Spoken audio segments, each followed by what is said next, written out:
साहब, साहब आपने जो हमारे लिए किया कोई अपनों के लिए भी नहीं करता साहब।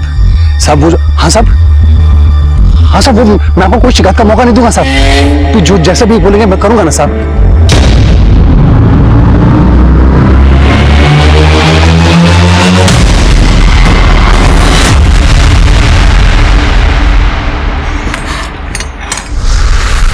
अरे रिलैक्स रिलैक्स, चिल। हेलो,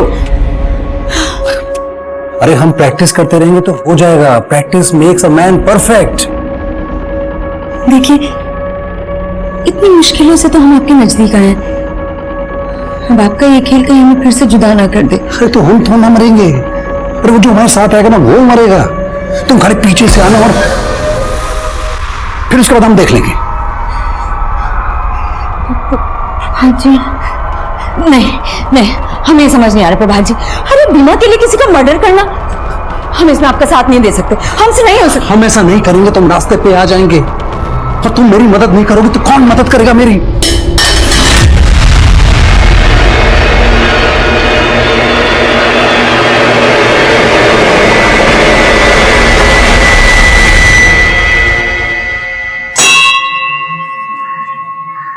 भगवान, हम गलत नहीं हैं क्योंकि आप हमारे साथ हैं। आप मेरे साथ हैं ना?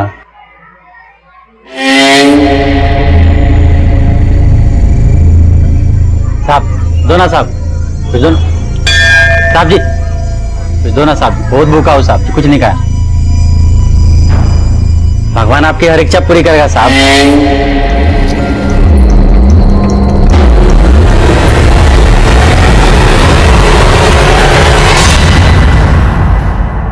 प्रॉब्लम सैंडल में नहीं मैडम, एक नंबर का आइटम है। अब इतना आप हिलडुल के चलेंगे तो सैंडल तो टूटेगा ना madam.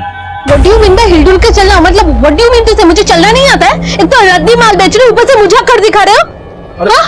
Is he mad? Madam madam, इसका तरफ से हम सॉरी बोलते हैं। पर पापा, पर बात कैसे कर रही है आप देख रहे हैं ना। तुम चुप रहो एकदम। मैडम 2 दिन में आपका सैंडल बनवा के देंगे। 2 दिन के अंदर मुझे अपना सैंडल वापस चाहिए, नहीं तो पैसा वापस लेके जाऊंगी मैं। Stupid idiot fools.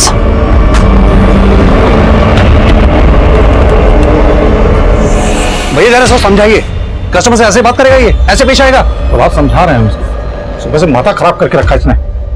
आप खड़े क्या हो? चाय बोलो चाचा के लिए। घनश्याम जी भैया, जाओ जाके चाचा की चाय लेकर आओ। तुमको बोला ना, तुम ले क्या जा।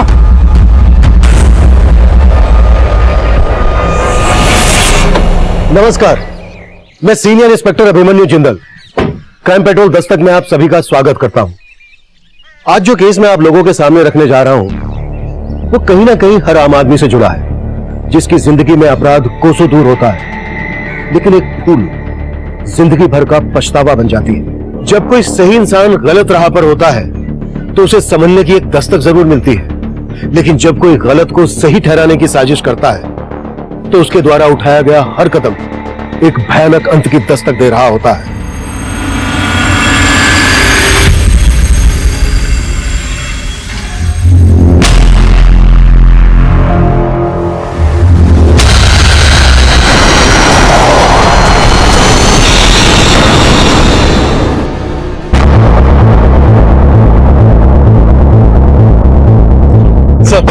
सर इस आदमी का एक्सीडेंट हुआ है। किसी ने कुछ विटनेस किया? किसने उड़ाया इसको? नहीं सर, किसी को कुछ भी मालूम नहीं। सर लोगों ने सुबह यहाँ इसकी लाश पड़ी हुई देखी। हो सकता है इसका एक्सीडेंट रात में हुआ हो। बाड़े आसपास कोई सीसीटीवी? नहीं सर। इसके पास से कोई आईडी मिला? सर इसका ड्राइविंग लाइसेंस मिला है और ये आधार कार्ड। प्रभात जी, प्रभात जी, ये आप लोग क्या हो गए? प्रभात जी, उठिए ना प्रभात जी।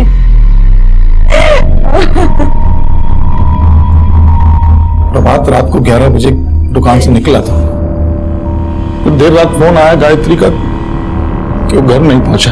हम ढूंढ ही रहे थे कि सुबह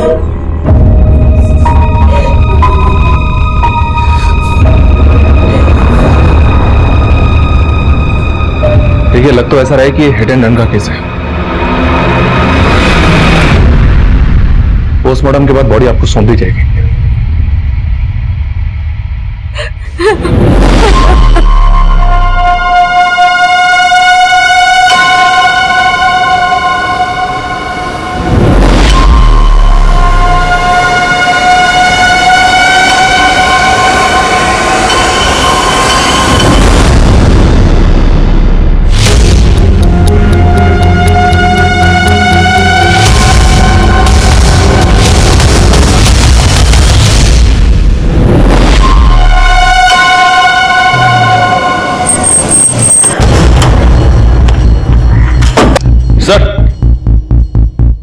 सर 16 मार्च को जो एक्सीडेंट का केस आया था उसके विक्टिम प्रभात की पोस्टमार्टम रिपोर्ट आ गई। देखने से तो लग रहा था कि एक्सीडेंट होगा, पर रिपोर्ट के मुताबिक प्रभात का मर्डर हुआ था। मर्डर? जी हाँ सर, बॉडी पर प्राइमरी इम्पैक्ट पीठ पर है। शायद किसी व्हीकल ने डायरेक्टली प्रभात को पीछे से टक्कर मारी। अगर किसी व्हीकल ने प्रभात की पीठ पर डायरेक्ट टक्कर मारी है, मतलब प्रभात पैदल चल रहा होगा। और cause of death head injury है। पहले प्रभात के सर पर किसी ब्लंट चीज से वार किया गया और फिर उसके सर को टायर से क्रश कर दिया गया और फिर बाइक को वहीं गिराकर क्राइम सीन क्रिएट किया गया, क्योंकि सर उसकी बाइक पर ऐसा कोई डेंट नहीं मिला जो ये साबित कर सके कि किसी गाड़ी ने उसकी बाइक को पीछे से टक्कर मारी। मतलब प्रभात का मर्डर हुआ है और उसे एक्सीडेंट देने की कोशिश की गई है। सर, जिस प्रभात नाम के आदमी की लाश हमें राजनगर में मिली थी, उसका बड़ा भाई आया।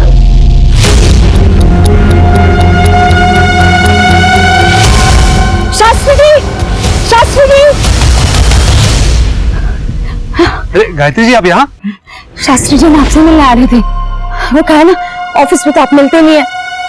अच्छा, बस हमको ये जानना था कि प्रभात जी के बीमा का पैसा कब तक मिलेगा?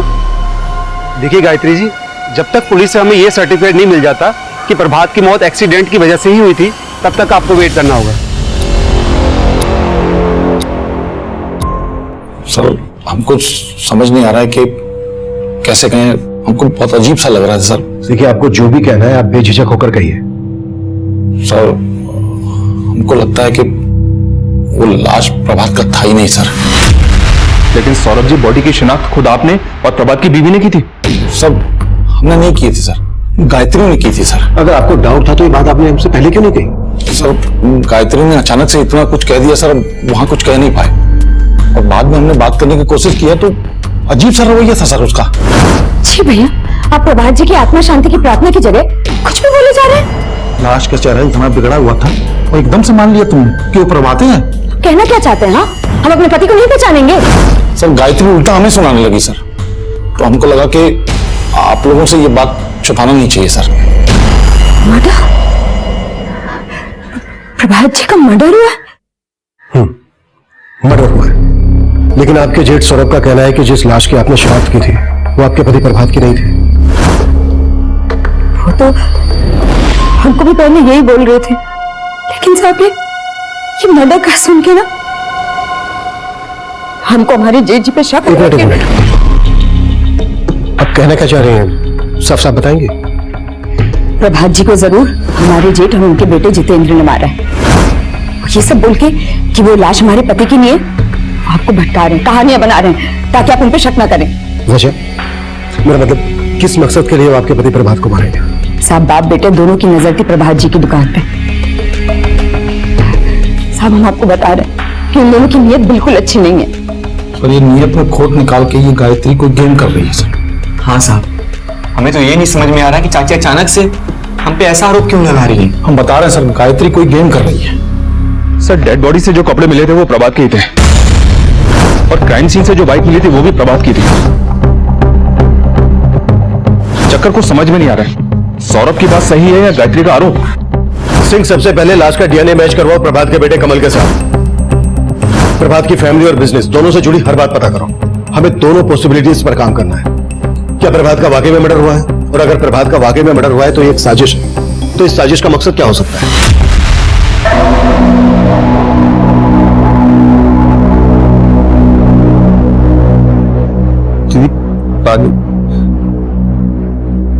दीदी आप टूट जाओगे तो कैसे चलेगा? दीदी रो मत ना दीदी, सब ठीक हो जाएगा। दीदी आप रो मत। आप रो क्यों रहे हो? अरे कमल बेटा, मम्मी नहीं रो रही, वो मम्मी की ना आंख में कुछ चला गया था। तू ये बता, तू कानपुर चलेगा मामा के साथ? चलेगा ना? दीदी आप कानपुर चलो हमारे साथ, वैसे भी जीजा जी के नहीं हर्ष, हम नहीं जाएंगे, हमें अभी यहीं रहना होगा।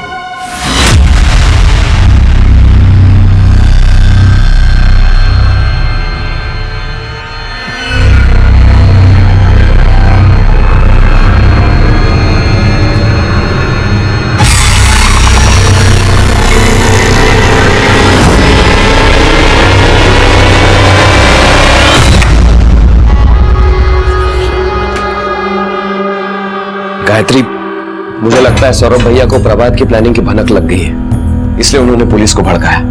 हम भी बाप बेटे की सारी पुलपट्टी खोल दी पुलिस के सामने। हाँ, पर मामला और बिगड़ जाए। तुम इससे पहले इंश्योरेंस के 35 लाख निकाल लो। कैसे निकाले? वो लोग तो वो पुलिस से सर्टिफिकेट? हाँ, सर्टिफिकेट का इंतजार कर रहे हैं और इधर जेठ जी ने पुलिस को भड़का दिया है। इंश्योरेंस कंपनी में एक आदमी है हमारी पहचान का, कुछ ले दे के काम हो सकता है। अरे किसका फोन आ रहा है बार बार? अरे वो हमारे ऑफिस से एक फोन। इस विनायक ने भी ना लटका रखा है। क्या कर रहा है कुछ समझ नहीं आ रहा। ए, अरे क्या ही बच्चों का जूता लगा रखे हुए यहाँ पे, निकालो ये सब। यहाँ पे सिर्फ आज के बाद फॉर्मल सूझ रहेगा, बता दे रहे हैं। लेकिन प्रभात साहब तो बोले थे कि अरे प्रभात सर बस करो प्रभात सर। चच्चा को धंधा करने नहीं आता था, अब धंधा कैसे होता है पापा बताएंगे तुमको। ए, अपने बाप का मान समझे हो क्या? चल क्या रहा है यहाँ पे? नहीं हमें आप यहाँ कैसे बैठे हुए हैं? क्यों? अब तुम बैठोगे गल्ले पे क्या? नहीं, हम नहीं बैठेंगे। घनश्याम तुम बैठोगे। इधर आओ घनश्याम, आज से तुम गल्ले पे बैठोगे और रोज हमें हिसाब दोगे, समझे तुम? जी जी मैम।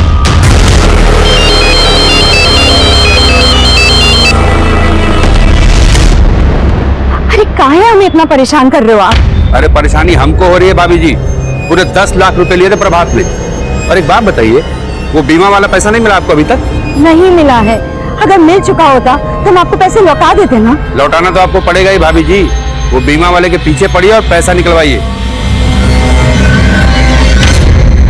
सर, प्रभात की बीवी गायत्री, भाई और भतीजे के कॉल रिकॉर्ड्स में तो शक करने जैसा कुछ नहीं मिला, पर मैं प्रभात के सीए से मिला, जो पिछले कई सालों से प्रभात की शू शॉप के अकाउंट्स देख रहा है। उसका कहना है कि कुछ महीनों से प्रभात की दुकान घाटे में चल रही थी। प्रभात ने कई लोगों से कर्जा भी ले रखा था।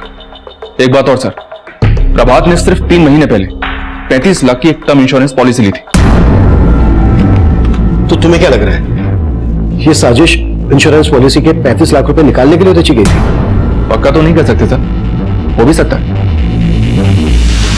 इंश्योरेंस पॉलिसी के पैसे लेने के लिए कोई अपना मर्डर प्लान करे, ऐसे एंगल्स कई केसेस में देखने को मिलते हैं। इस केस में भी यही एंगल था। प्रभात ने वाकई में अपनी डेथ प्लान की थी। तो हम तो ना मरेंगे, अरे वो जो हमारे साथ आएगा ना वो मरेगा। लेकिन पोस्टमार्टम से यह साफ हो गया था कि एक्सीडेंट नहीं बल्कि मर्डर था। और यह मर्डर किसका हुआ था, यह खुलासा वाकई में हैरान कर देने वाला था। Sir DNA report. इस डीएनए रिपोर्ट के मुताबिक उस लाश का डीएनए प्रभात के बेटे कमल के डीएनए से मैच हो गया। मतलब प्रभात की बीवी गायत्री सही बोल रही थी, ये लाश प्रभात की ही थी। मम्मी, अब ठीक लग रहा है? अभी कुछ ठीक नहीं है, लेकिन धीरे धीरे सब ठीक हो जाएगा। अच्छा मम्मी, पापा कब आए? पापा घर पे नहीं आएंगे। जब हम बाहर घूमने जाएंगे ना, तब वो हमको वहां मिलेंगे, समझे?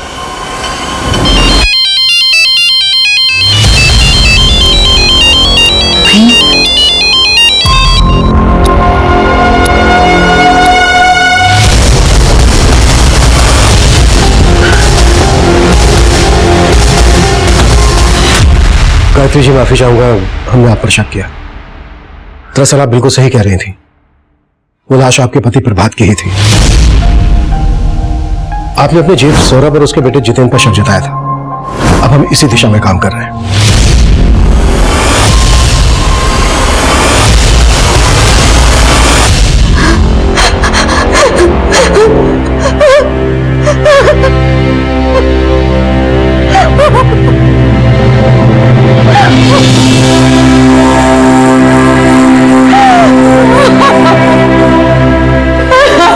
क्या हुआ मम्मी, अब रो क्यों रही है?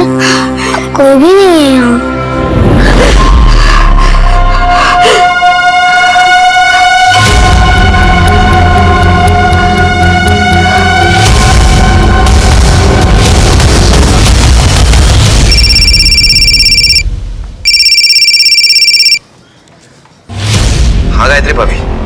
हमको मिलना है तुमसे।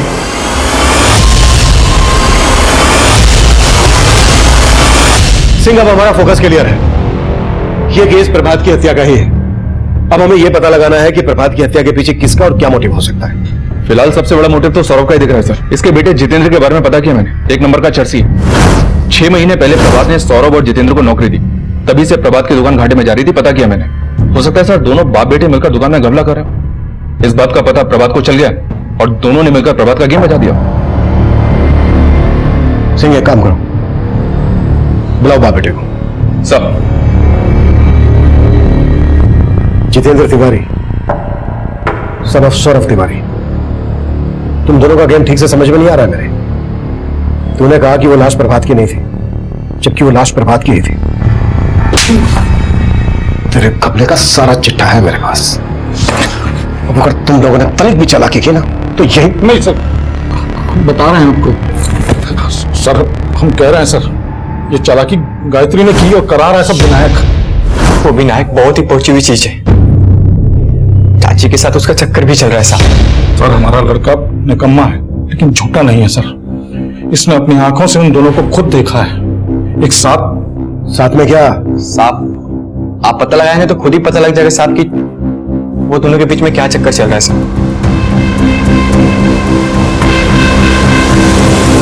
विनायक, अब सर से पानी ऊपर जा चुका है। अगर मुझे पता चला ना कि तुम मेरे साथ कोई गेम कर रहे हो तो तुम्हारे लिए बिल्कुल अच्छा नहीं होगा। क्या अच्छा नहीं होगा? उससे ऐसे दोबारा बात की ना तो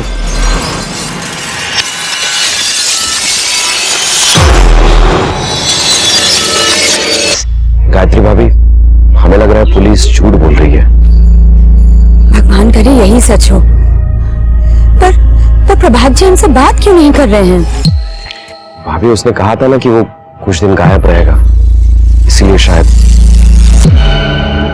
प्रभात और गायत्री से जुड़ी कुछ बातें पता चली है सर। प्रभात की मौत के बाद से ही ये गायत्री इंश्योरेंस कंपनी के लगातार चक्कर लगा रही है। लेकिन जैसे इंश्योरेंस कंपनी को पता चला कि प्रभात का एक्सीडेंट नहीं उसका मर्डर हुआ था, इंश्योरेंस कंपनी ने गायत्री के क्लेम को होल्ड पर रख दिया। एक और बात पता चले सर, ये विनायक इंश्योरेंस कंपनी के किसी अंदर के आदमी को जानता है जिसको इसने शायद रिश्वत भी ऑफर की थी। इंश्योरेंस कंपनी में एक आदमी है हमारी पहचान का, कुछ ले दे के काम हो सकता है। साले गल्ले पे बैठा साला वो। चाची चाहे जो बोले पर ये दुकान ना मेरा हमारा पप्पा का है। पगला गए हो क्या तुम? पगला गए हो? क्या पकड़ा?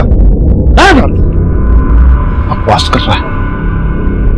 तुम लोग उसका बात को दिल पे मत लेना, फालतू का पकता है। आप लोग बैठो, दिखाओ सामान। चल चल दिखाओ वहां पे। क्या कर रहे हो? ज्यादा चढ़ा लिया हो क्या? दिमाग को सही रखो, अपना पैर पे कुल्हाड़ी मत मारो। तो जानते नहीं पुलिस हमारा पीछा कर रही है। चलो चलो हमारे साथ चलो। जीवन, प्रभात साहब गलती की इन दोनों को यहां लाके।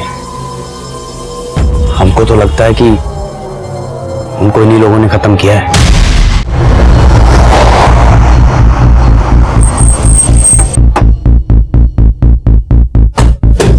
कुछ दिन पहले केस आया था मेरे पास, जिसमें एक पत्नी ने अपने प्रेमी के साथ मिलकर अपने पति को ऊपर पहुंचा दिया। आप ये सब बोलकर साबित क्या करना चाहते हैं हमें?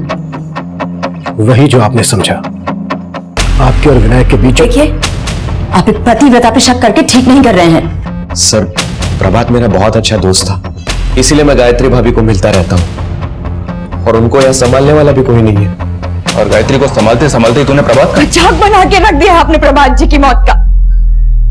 पहले बोले कि बॉडी उनकी नहीं है, फिर आगे बोले कि बॉडी उन्हीं की है, और अब आप सोच रहे हैं कि हम खुद ही मार दें अपने पति को। अगर नहीं तो प्रभात की मौत के तुरंत बाद इंश्योरेंस पॉलिसी के पैसे लेने की इतनी जल्दी क्या थी आपको? अगर पॉलिसी के पैसे जल्दी मिल गए होते ना तो आप और विनायक कभी के रफू चक्कर हो गए होते। आप कुछ भी सोच रहे हैं सर। ए विनायक, चुप बिल्कुल। इंश्योरेंस का पैसा लेने के लिए जो हथकंडे तू अपना रहा है ना, वो सब पता है मैं। कैसे हथकंडे सर?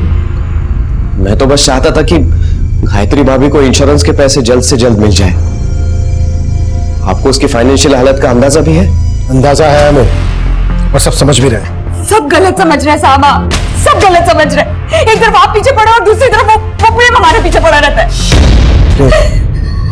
ये प्रेम कौन है? जी वो प्रभात जी ने 10 लाख रुपए ब्याज पर लिए थे प्रेम से।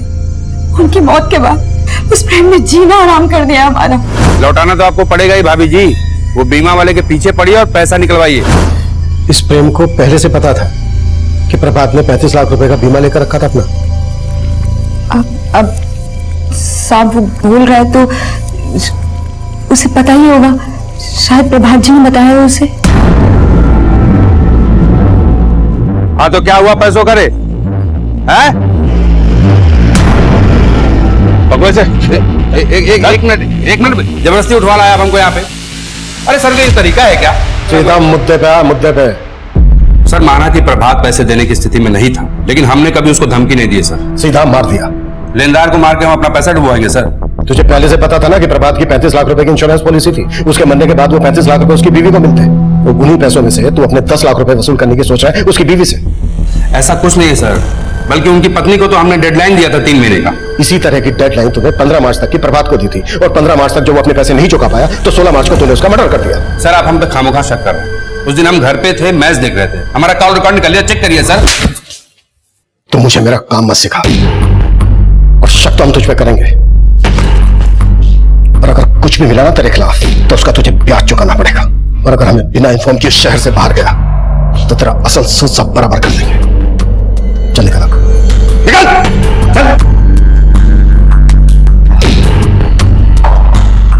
इसको जाने क्यों दिया सर?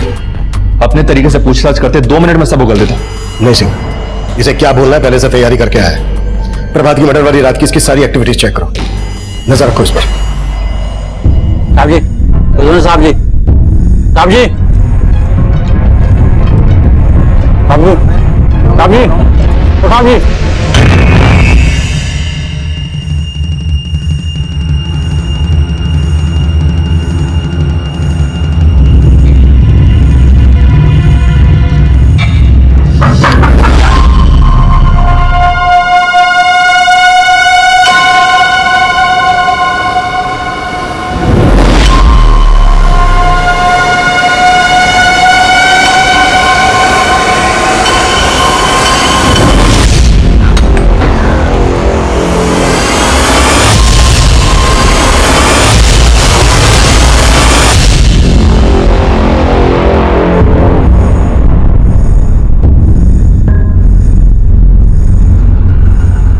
सब दुकान के एक सप्लायर का पेमेंट करना था, तो सुबह दुकान जाने से पहले हम गायत्री के पास पेमेंट का बात करने गए सर।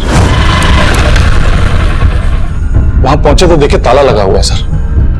हम गायत्री को फोन किए, उससे चौप हो रहा था। उसके बाद हम वहां से निकल ही रहे थे कि भीतर से कमल का रोने का आवाज आया सर। हम पड़ोसी को सबको इकट्ठा किए और ताला तोड़ दिया सर। बहुत जगह ढूंढे, बहुत जगह बात किए, गायत्री का कुछ पता नहीं चल रहा है सर।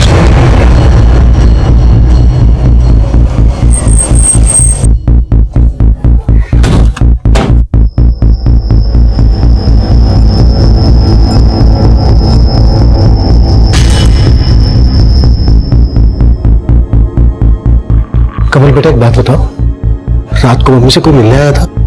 आपने कुछ देखा, कुछ सुना? मम्मी ने हमें रात को ही सुला दिया था और जब हम सुबह उठे तो मम्मी नहीं मिलती। मम्मी कहाँ है? सर अंदर रूम में ये कुछ डॉक्यूमेंट्स मिले हैं सर। ये तो प्रभात के इंश्योरेंस के पेपर है। सर घर में कुछ भी सस्पिशियस नहीं मिला है, लेकिन सर गायत्री इस तरह से अपने बेटे को घर में बंद करके कहीं गायब हो जाएगी, चक्कर समझ में नहीं आ रहा है। सिंह, ये विनायक और गायत्री की चाल भी हो सकती है। शायद गायत्री अपने बेटे कमल को घर पर छोड़कर इसलिए गायब हुई होगी ताकि हमें लगे कि गायत्री खुद से गायब नहीं हुई है, बल्कि किसी ने उसे गायब किया है। सिंह, पड़ोसी से पूछताछ कर।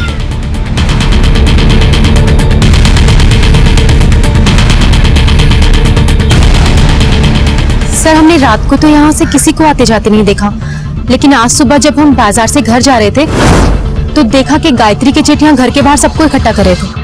हम वहाँ पहुंचे तो पता चला कि कमल अंदर बंद है और बाहर से ताला लगा है, मगर फिर गायत्री के जेठ ने पत्थर मार के ताला तोड़ दिया। Thank you sir. पांडे ने गायत्री के कॉल रिकॉर्ड चेक किया। गायत्री को लास्ट कॉल रात को 10 बजे उसके भाई हर्ष ने किया था। फिर गायत्री का फोन ट्रैवल हुआ प्रभात की दुकान वाली एरिया की तरफ। फिर उसी एरिया में तकरीबन रात को 1 बजे गायत्री का फोन स्विच ऑफ हो गया। रात के 1 बजे गायत्री अपनी मर्जी से तो उस एरिया में जाएगी नहीं। सिंह, उस एरिया का डम डेटा स्टडी करो, देखो उसमें कोई सस्पिशियस नंबर मिलता है क्या। और कल रात गायत्री के भाई हर्ष ने गायत्री को फोन किया था, बुला उसको। तब तक सौरभ से बात करते हैं। सर आप हम पे शक कर रहे हैं, हम आपकी मदद कर रहे हैं सर। हम बच्चे को लेके आपके पास आए और आप बताइए सर, रात को 1 बजे हम दुकान पे क्या करेंगे? हम टाइम से सो जाते हैं, चाहे तो पता कर लीजिए आप। हमें क्या क्या पता करना है और क्या क्या नहीं करना है वो हम पता कर लेंगे। फिलहाल हमें यह पता है कि गायत्री का फोन दुकान वाले एरिया में रात के 1 बजे तक एक्टिव था। तुम उसी दुकान पे काम करते हो ना? हाँ सर, काम करते हैं, लेकिन 24 घंटे वहां थोड़ी रहते हैं सर। वो जीवन और घनश्याम रात को वहीं सोते हैं सर। अगर गायत्री रात को 1 बजे गई होगी तो उनसे जरूर मिली होगी सर, पता करिए सर आप। सर ये सौरभ अपना बैकअप प्लान तैयार रखता है, लेकिन यह भी तो हो सकता है कि इस बार ये सच बोल रहा हो। इन जीवन और घनश्याम को उठा लाओ। सर गायत्री का भाई हर्ष आ गया है। सर हमारी दीदी कमल को रात को अकेला छोड़ के कहीं जा ही नहीं सकती सर। आप पता तो कीजिए, जरूर कोई गेम कर रहा है। तुम्हारी दीदी को कल रात 10:15 बजे तुमने फोन किया था, तब कहां थे तुम? कानपुर में सर। जीजा जी के मर्डर के बाद से हम रोजाना दीदी को फोन करते हैं। कल रात को बात क्या हुई थी तुम्हारी गायत्री से? हाँ हर्ष बोलो। दीदी अपना अकाउंट नंबर SMS कर दीजिए। क्यों? वो कुछ पैसे ट्रांसफर करने हैं आपको। नहीं हर्ष, तुम चिंता मत करो, हम संभाल लेंगे। सर हमारी दीदी बहुत स्वाभिमानी है, हमारी तो कभी मदद ही नहीं लेती। अच्छा, जब तुम्हारी कल रात बात हुई तुम्हारी दीदी से तो तुम्हें कुछ खटका, तुमने कुछ नोटिस किया, कुछ अजीब लगा तुम्हें? सर उनकी आवाज से ऐसे ही लग रहा था कि वो बहुत परेशान थी। कुछ बताया गायत्री ने, क्यों परेशान थी वो? सर हमने पूछा उनसे, लेकिन उन्होंने कुछ भी नहीं बताया।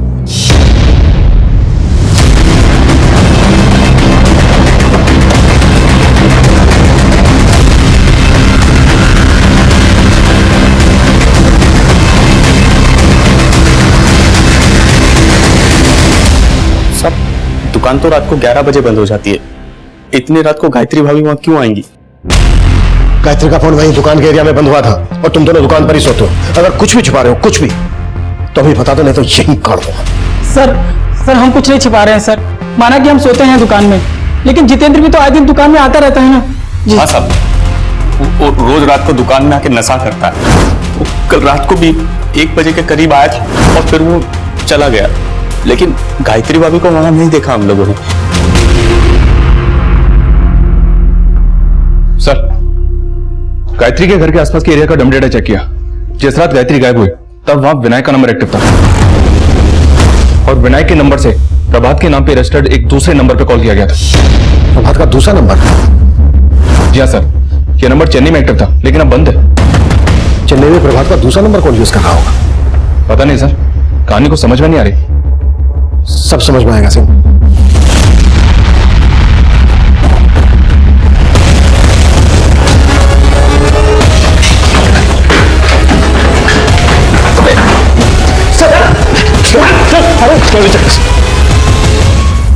अरे विनायक बाबू, क्या प्लानिंग की है आपने और गायत्री ने?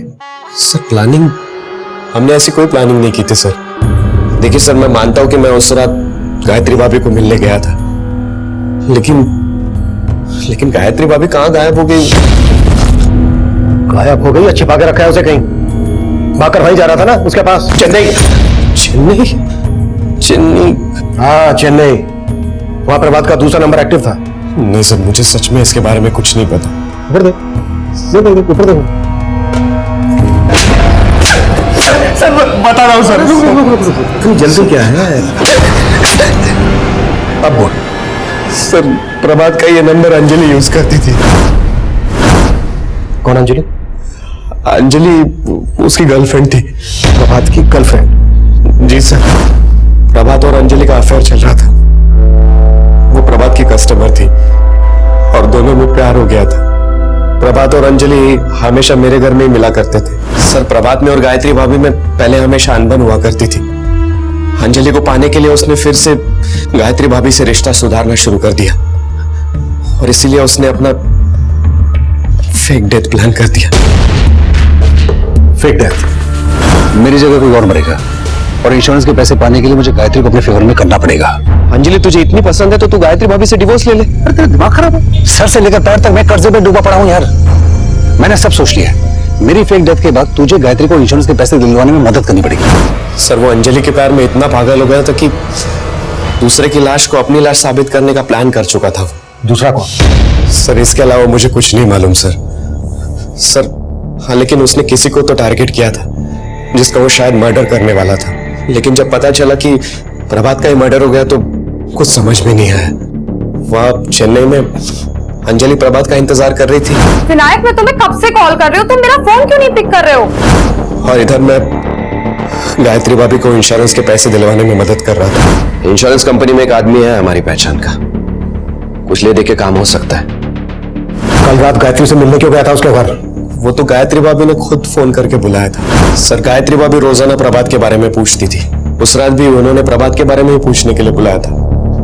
तुम बोले थे कि पुलिस झूठ बोल रही है कि प्रभात जी का मर्डर हुआ है, तो अगर प्रभात जी का मर्डर नहीं हुआ है तो प्रभात जी का है? भाभी हमें नहीं पता। नहीं पता मतलब? हाँ हमें तो लग रहा है कि पुलिस जो कह रही है शायद वही सच हो।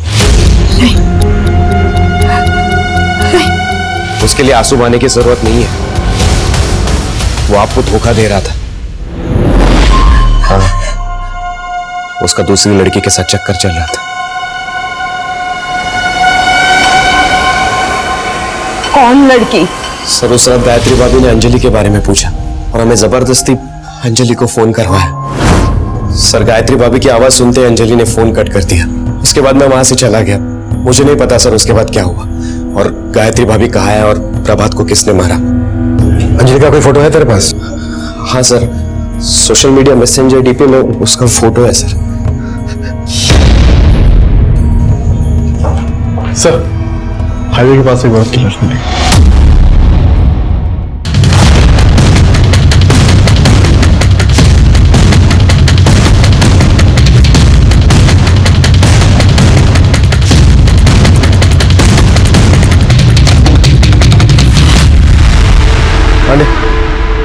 बॉडी पोस्टमार्टम के लिए भेजो और देखो आसपास कुछ मिलता है क्या। सर गायत्री का फोन बंद होता है प्रभात की दुकान के एरिया में और लाश मिलती है वहां से 10 किलोमीटर दूर यहाँ हाईवे के पास।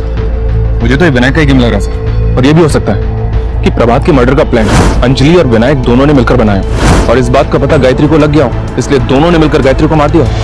हमें लग रहा था कि अंजलि इस गेम की मास्टर प्लानर है, लेकिन अपना फेक एक्सीडेंट प्लान करने वाला प्रभात इस केस का असली मास्टरमाइंड है।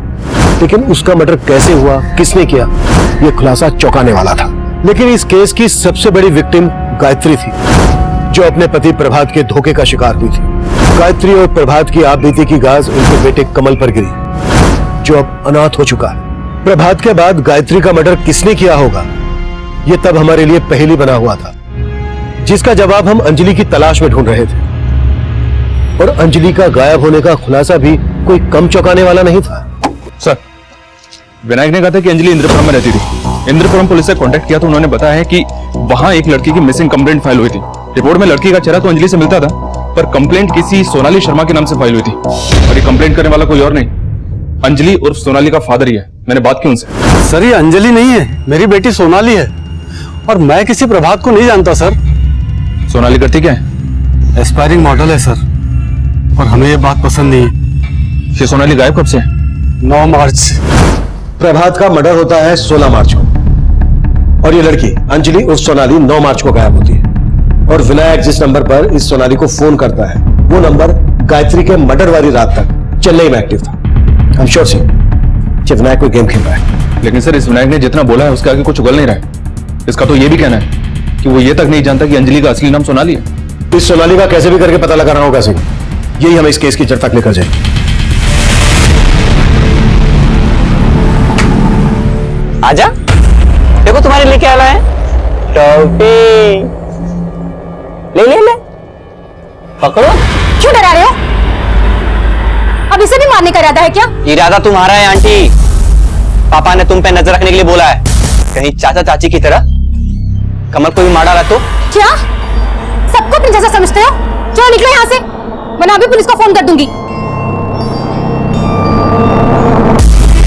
सर पोस्टमार्टम रिपोर्ट के मुताबिक गायत्री की मौत गला दबा के हुई उस रात तकरीबन 12 बजे के आसपास। गायत्री का मर्डर होता है रात के 12 बजे और गायत्री का फोन प्रभात की दुकान वाले एरिया में बंद होता है रात के 1 बजे। मतलब साफ है सिंह, गायत्री के मर्डर के बाद उसका फोन पर्पसली उस एरिया में ले जाया गया। सर चेन्नई पुलिस ने सोनाली का पता लगा लिया है और उसे अरेस्ट भी कर लिया है। कल सुबह तक वो हमारी कस्टडी में होगी। गुड। सर ना मैंने प्रभात को मारा है और ना ही गायत्री को। सर मैंने कुछ नहीं किया। कुछ नहीं किया?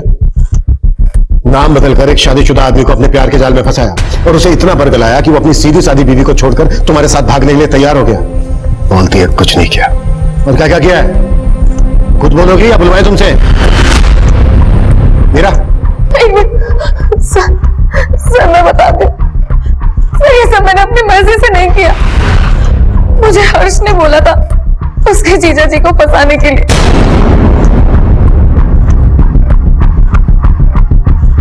अमन बेटा क्या हुआ? चल आइसक्रीम खाने चलते। चल चल चल चल। और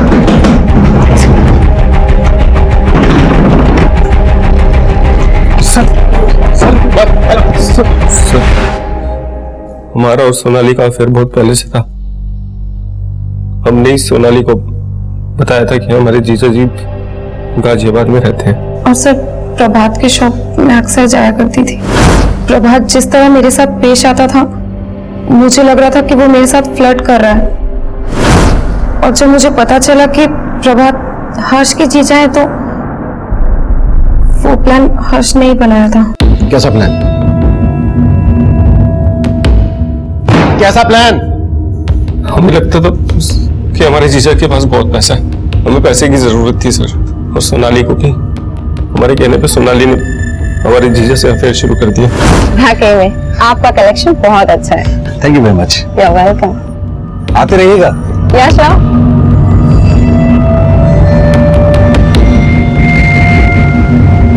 प्रभात ने मुझे फोन करने में जरा भी देरी नहीं की। तो प्रभात के खाते और कर्ज लेने की वजह यह थी कि वो तुम पे पैसे उड़ा रहा था। हाँ सर, लेकिन प्रभात के फेक एक्सीडेंट का प्लान प्रभात ने खुद बनाया था। हमने उसका मर्डर नहीं किया। मैं तो तब चेन्नई में थी। लेकिन हर्ष यही था। जिस रात गायत्री का मर्डर हुआ उस रात तो कानपुर से यहाँ गाजियाबाद आया था, सब पता लगा लिया हमने। अब तो खुद बोलेगा या फिर? मानते हैं सर कि हमने अपनी दीदी को मारा सर, लेकिन अपने जीजा को हमने नहीं मारा सर। विनायक ने हमारी दीदी को सोनाली के बारे में सब कुछ बता दिया था। उस रात दीदी ने हमें फोन किया और सोनाली के बारे में बात करने लगी। तुम्हारे जीजा जी का कभी चक्कर चल रहा था, हमको धोखा दे रहे थे। क्या बोल रही है दीदी? ऐसा कुछ नहीं, आप बेवजह परेशान हो रही है। ऐसा ही है हर्ष, हमें विनायक ने बताया सब कुछ। कोई लड़की है अंजलि नाम की, चेन्नई में रहती है। हमें लगता है कि ये सब ना उसने ही किया। तुम्हें पता है हमने ना विनायक से उसका नंबर ले लिया। बस हम अभी के अभी जाके पुलिस को उसका नंबर दे देंगे। दीदी वो आप वो अंजलि की बात कर रही हो क्या?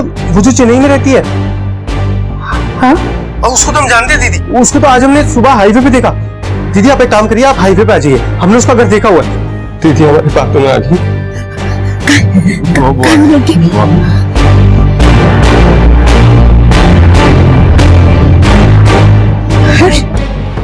तो तुम अंधेरा जंगल में वो लड़की का है हर्ष? सॉरी दीदी। सॉरी क्यों? और गायत्री को मारने के बाद तो गायत्री का फोन लेकर प्रभात की दुकान वाले एरिया में गया। तुझे लगा कि हम सौरभ और उसके बेटे जितेंद्र पर शक करेंगे? हाँ सर, लेकिन हमने अपने जीजा को नहीं मारा सर। सर हमारा प्लान तो ये था कि जब हमारा जीजा हमारी गायत्री दीदी से इंश्योरेंस का पैसा लेकर उनको डिच करेगा तो हम अपने जीजा को डिच करके भाग जाएंगे सर। और तेरा जीजा प्रभात किसी और को डिच करके उसे मारना चाहता था। कौन था वो आदमी? सर प्रभात रोजाना एक मंदिर जाते थे, वहां पर एक बंसी नाम का भिखारी है। भगवान आपकी हर इच्छा पूरी करेगा साहब। प्रभात अपने फेक एक्सीडेंट के लिए उसे बलि का बकरा बनाना चाहता था और मुझे लगता है सर ये उसी ने किया है।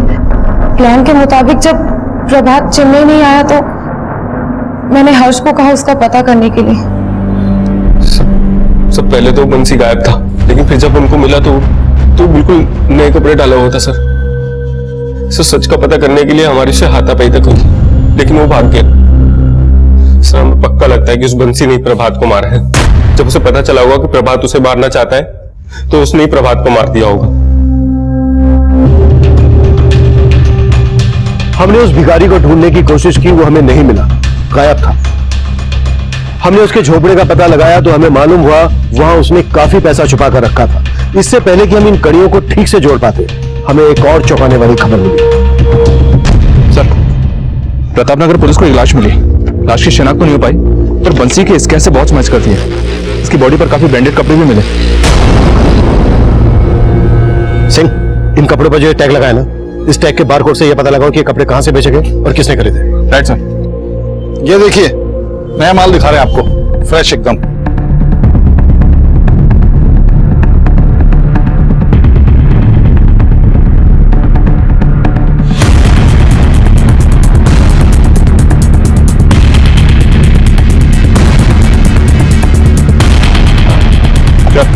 सर मुझे कहा नहीं जा रहा, मैंने क्या किया सर? बंसी के लिए कपड़े तो नहीं खरीदे थे ना? बंसी? सर लेकिन सर आप लोग क्या कह रहे हैं, हमें कुछ समझ में नहीं आ रहा है। सीसीटीवी में बंसी के लिए कपड़े खरीदता हुआ दिखा है तो? सर कौन से कपड़े सर? हमने नहीं खरीदे। ऊपर देख। सर बताते हैं सर, मारिए मत, बताते हैं।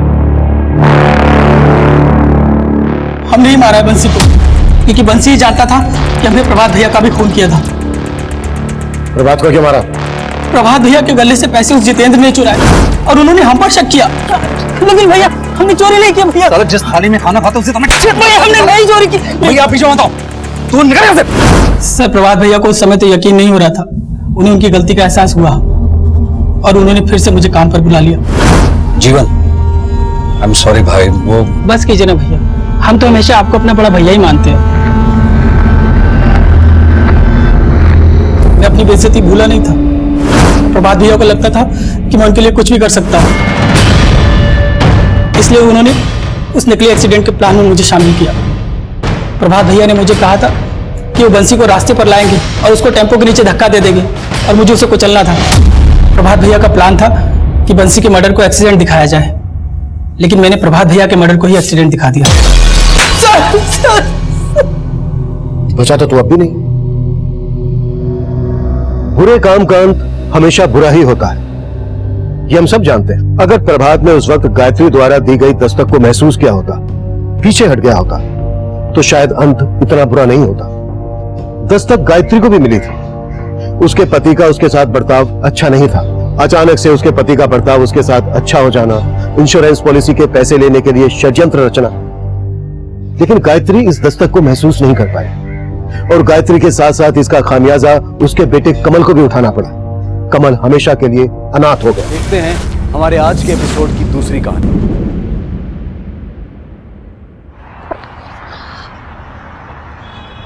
लोग अपनी सरल जिंदगी को बहुत ही कॉम्प्लिकेटेड बना लेते हैं, क्योंकि वो जरूरत से ज्यादा अपनी जिंदगी से उम्मीद लगा लेते हैं। नमस्कार, मैं senior inspector Ranjit Thakur, Crime Patrol Dastak में आपका स्वागत है।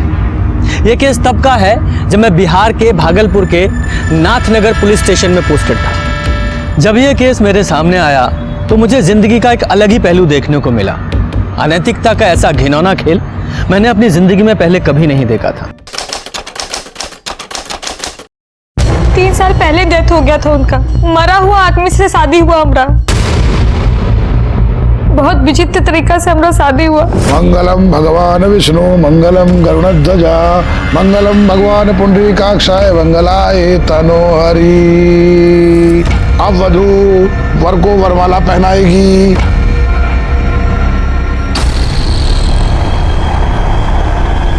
ये लो बेटा। ये क्या हो रहा है? डाल दो बहू, डालो डालो डालो डालो। अब वर वधू को माला पहनाएगा। पहले आप लोग यहाँ पे स्पर्श कराइए, आप भी स्पर्श करिए। और विवाह संपन्न हुआ।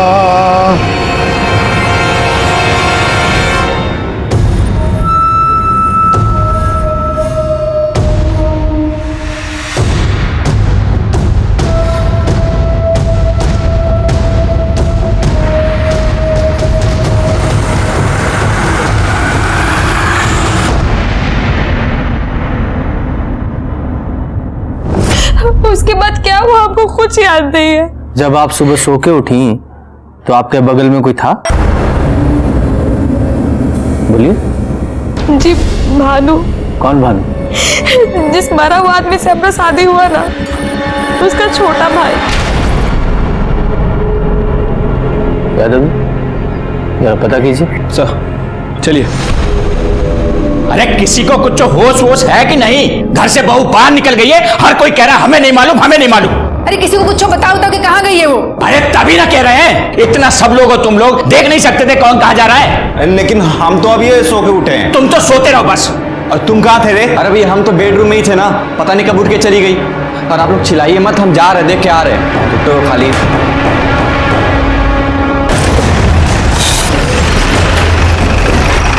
आइए साहब। पापा पुलिस पुलिस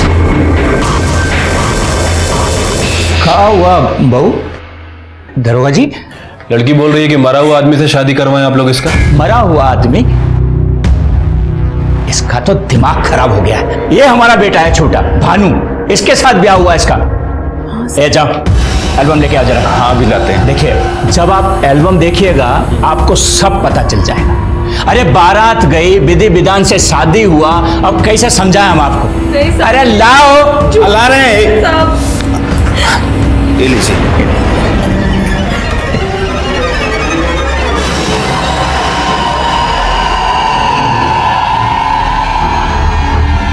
और दिखाएं। साहब पगला गई है लड़की, भोरे भोरे बिना किसी को बताए पता नहीं कहाँ चली गई थी घर से। क्या है सब? वो जो लकड़ा खंबा को हम माला पहनाए थे वो। अरे बताए थे ना तुमको, घर का रिवाज है, ग्रह पीड़ा शांति के लिए सब करना पड़ता है। हाँ सर, पापा सही कह रहे बिल्कुल। इसकी शादी हमारे साथ हुई है। ठीक है, संभालिए अपनी बहू को।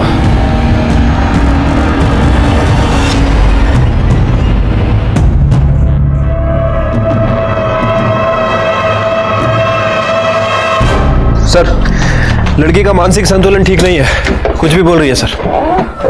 ठीक है। हेलो,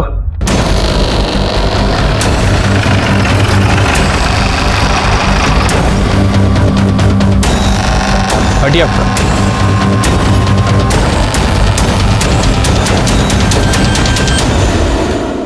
जलाया गया है सर। ऐसा ही लगता है। ये कुछ सूटकेस या ट्रॉली बैग जैसा लग रहा है। इसका मतलब हो सकता है इसे कहीं और मारा गया हो और यहाँ लाके जला दिया। हो सकता है किसी औरत या लड़की की लाश हो। लेकिन सर पता कैसे करें कि किसकी बॉडी है? यादव जी, यही पुलिस का काम है, यही तो पता लगाना है। देखो कुछ और मिलता है क्या? हाँ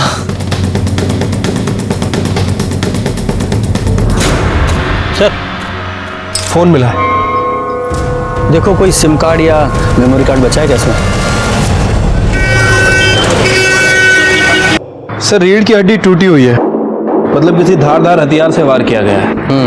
और फॉरेंसिक रिपोर्ट के हिसाब से पहले मर्डर हुआ है, उसके बाद बॉडी को जलाया गया। साहब वो जो बॉडी पे सिम मिला था ये उसकी रिपोर्ट है और आधार कार्ड का कॉपी भी। ठीक है। मधु मिश्रा 23/17 इसकचक Bhagalpur, daughter of Prakash Mishra. Yadav ji sir आइए।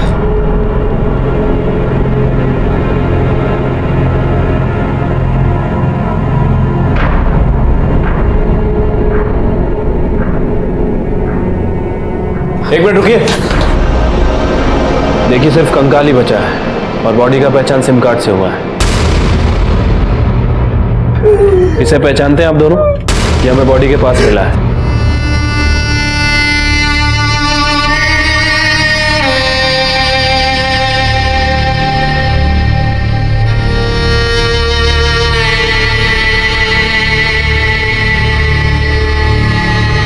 ससुराल वाले मारे हैं उसको।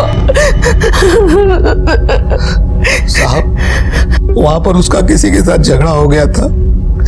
एक रोज फोन करके बताया उसने हम लोगों को। हाँ मधु बोल।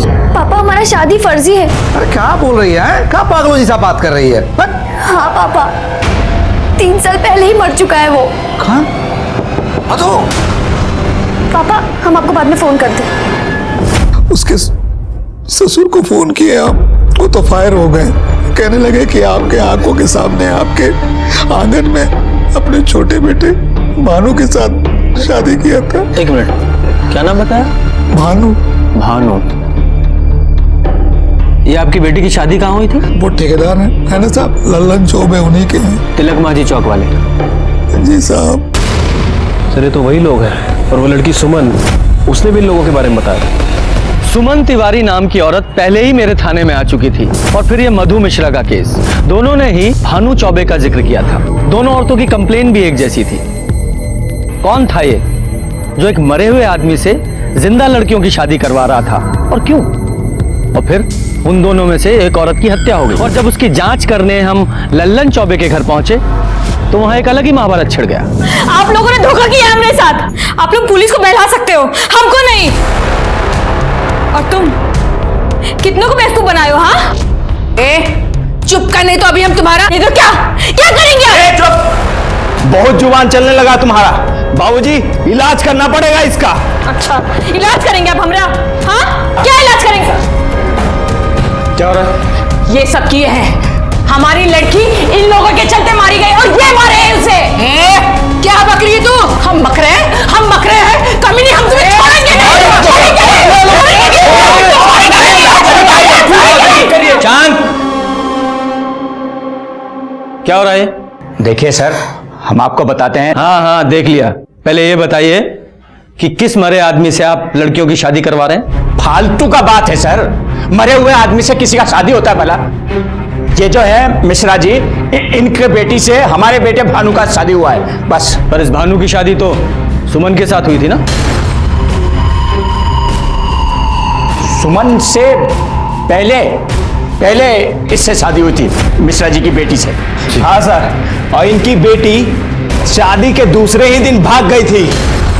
ना ना सर, ऐसा कोनो बात नहीं है, ये एकदम झूठ बोल रहा है। अरे क्या झूठ बोल रहा है? अरे ये तो बताइए, हमारी बेटी का शादी किसके साथ हुआ है? काहे? तुम नहीं थी का मंडप में? हाँ, अरे तुमरे आंगन में तो भानु का शादी करवाए थे, और तुमरे घर में आए थे ना बारात सजाते जाके, भूल गई क्या?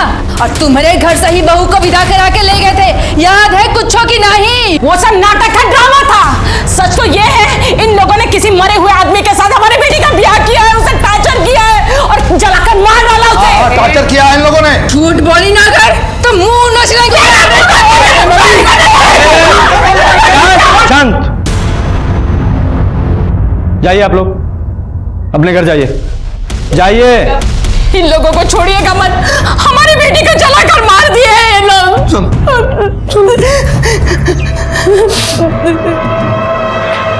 यादव जी चलिए।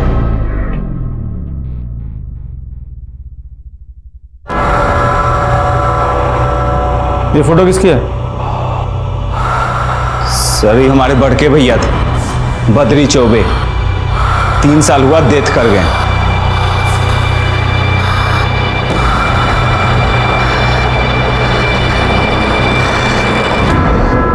यादव, ये मधु शादी के एक दिन बाद ही अपनी ससुराल से निकल गई, तो फिर गई कहाँ? साहब, ये मधु मिश्रा के सिम के कॉल रिकॉर्ड। हाँ ठीक है यादव जी, कॉल रिकॉर्ड के हिसाब से तो मधु का फोन सुबह 7:23 पे बंद हुआ था, है? मोबाइल लोकेशन के हिसाब से पहले वो तिलक माझी से इसक चौक गई, मतलब अपने ससुराल से निकल के अपनी माँ के घर। हाँ, और उसके 20 मिनट बाद नाथनगर, वहाँ उसका फोन 7:23 पे बंद हुआ है। मतलब मधु अपने ससुराल से निकल के अपनी माँ के घर गई, फिर अपनी माँ के घर से निकल के कहीं और चले गए। लेकिन सर मधु के माँ बाप ने हमसे ये बात नहीं बताई थी। मतलब आप जो बोले कि मधु का आपको फोन आया, वो सब झूठ था? सर फोन नहीं आया था, वो खुदे आ गई थी शादी के एक दिन बाद।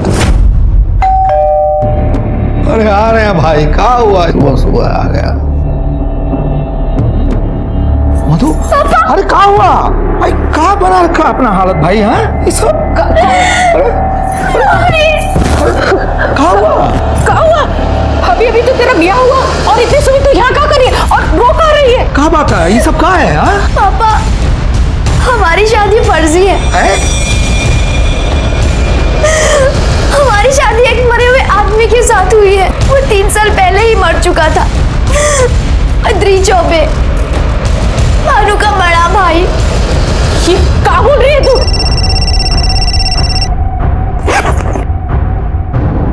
हेलो, हाँ हम घर पहुंच चुके हैं, बस आते हैं। किसका फोन था? वो राजेश राय, दोनों में दोस्ती थी ना।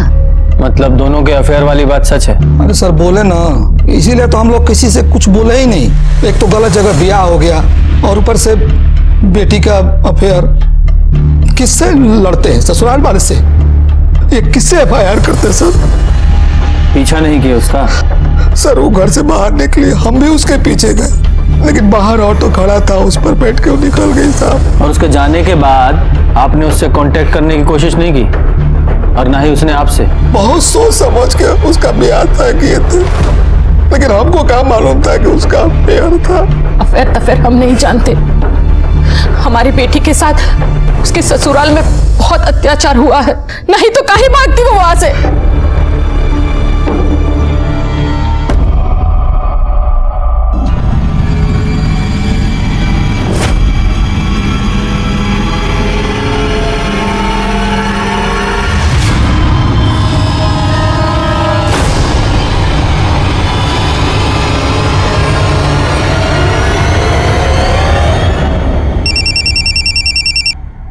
हेलो हेलो सर, मैं सिंटू बोल रहा हूँ। राजेश राय का पता चल चुका है।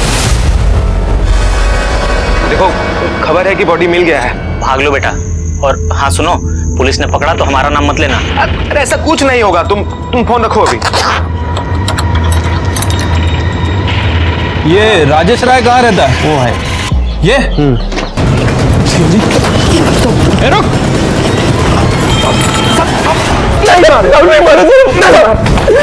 नहीं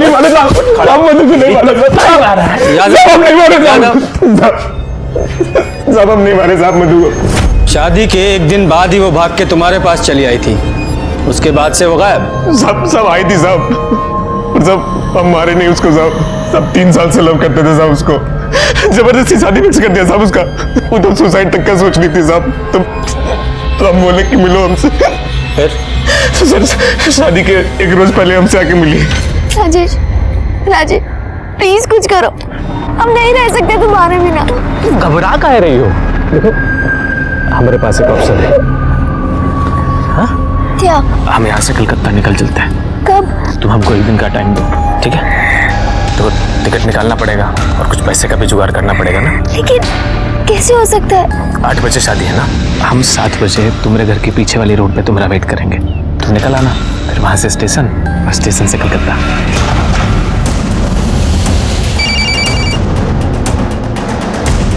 कहाँ हो तुम? मधु हम आ रहे हैं। बारात बस पहुंचने ही वाली है। तुम चिंता ना करो, हम आ रहे हैं, पहुंच रहे हैं ना।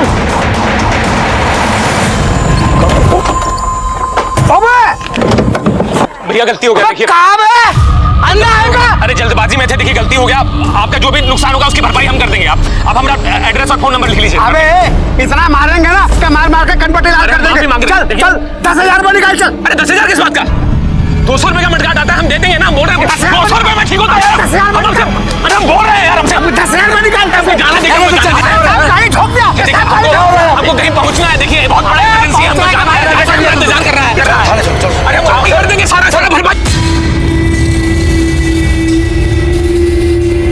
अरे मेकअप हुआ कि नहीं? बहुत ही प्यारी लग रही है, नजर ना लगे। अरे जल्दी करो भाई, सब लोग हैं, दरवाजे पर बारात लगने वाला। तुम चलो, उसे सजने दो। चलो चलो जल्दी ले आओ उसे। आ जाओ। चलो।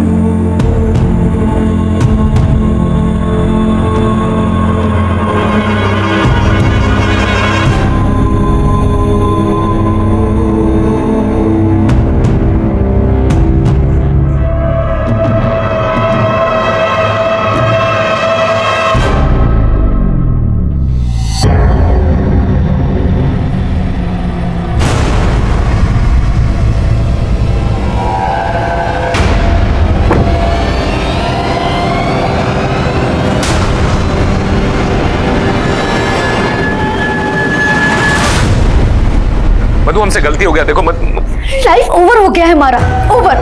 तुमने हमें धोखा दिया और यहाँ भी हमारे साथ धोखा हुआ है। मधु देखो तुम रो मत मधु, हम है ना, हम सब संभाल लेंगे मधु, हम है ना, हम आ रहे हैं। नहीं, अभी नहीं, यहाँ बहुत लोग हैं, तुम्हें मार देंगे। हाँ तो मधु मेरी बात सुनो, देखो वो जो नाथनगर वाला पानी का टंकी है ना, तुम सुबह 6 बजे वहां आ जाना, हम पहुंच जाएंगे। दुल्हन, ओ दुल्हन,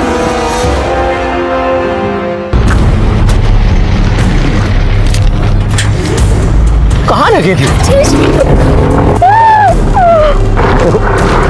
रो मत। तुम आए क्यों नहीं? देखो यकीन करो, हमारा एक्सीडेंट हो गया था। हमारा शादी फर्जी हुआ है। फर्जी मतलब? जिससे हमारा शादी हुआ है वो पहले से ही मरा हुआ है। मतलब शादी हुआ ही नहीं तुम्हारा? पर राजेश, रात में कुछ हुआ हमारे साथ। कोई था कमरे में हमारे बेड पे, हम बेहोश थे, पर सच में हमारे साथ कुछ हुआ।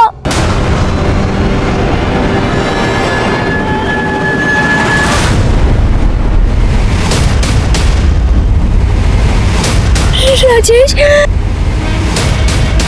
तुम लौट जाओ। राजेश, क्यों?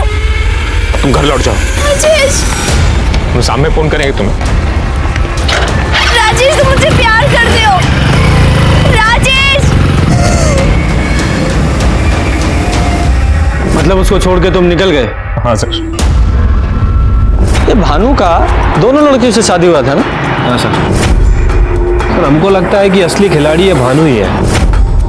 मतलब सर ये मधु ने राजेश को अपनी फर्जी शादी के बारे में बताया था, और फर्जी शादी नहीं बल्कि ये भी बताया था कि उसके साथ संबंध भी बनाए गए कोई नशे की दवा देकर। और राजेश के बयान के हिसाब से हमको लग रहा है कि ये चौबे फैमिली कोई ना कोई कांड की है। ये चौबे फैमिली जलेबी खिला रही है हमको। चौबे जी, आपकी दोनों बहुओं ने एक ही बात बताई थी, फर्जी शादी। साहब, उस दिन हम थोड़ा कंफ्यूज हो गए थे। शादी तो हमारी भानु से ही हुई है। हाँ साहब, उस दिन थोड़ा इसका माइंड ऑफ, मतलब मूड ऑफ हो गया था, इसलिए ऐसा बोल रही थी वो। पुलिस से ज्यादा होशियारी की ना तो यही मूड ऑफ कर देंगे, समझा? और तुम बयान से ही पलट गई? हाँ सर, जो बोल रही है सच ही बोल रही है, इसके साथ आप जोर जबरदस्ती नहीं कर सकते। कानून नाम का भी कोई चीज होता है। आवाज नीचे, पुलिस को कानून बताओगे? जादव जी,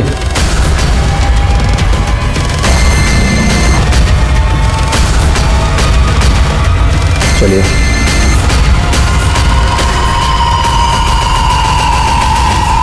यादव जी, इस भानु के ना कॉल रिकॉर्ड्स निकलवाइए, ये जरूर कोई ना कोई कांड करके बैठा है। अच्छी खासी पोस्ट ऑफिस की नौकरी थी, उसका इंटरव्यू देने नहीं गए तुम? कौन सा भूत सवार हुआ है तुम पे ये बिजनेस करने का? और वैसे भी तुम्हें बिजनेस का कौन सा अनुभव है, बताइए? हम बाद में बात करते हैं तुमसे आके। हाँ, छोटे भाई को बिजनेस का भूत सवार हुआ है। अब तुम ये मत बोलना कि वो सही बोल रहा है।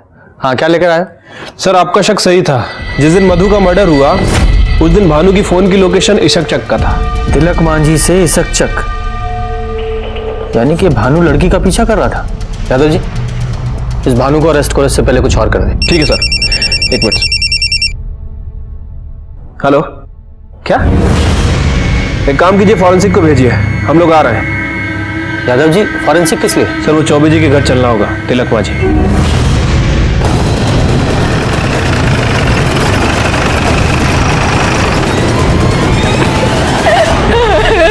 क्या हो गया? पीछे चलो, पीछे। कौन मार के चला गया मेरी बहू को? अरे काहे रो रही हो तुम? चुप रहो।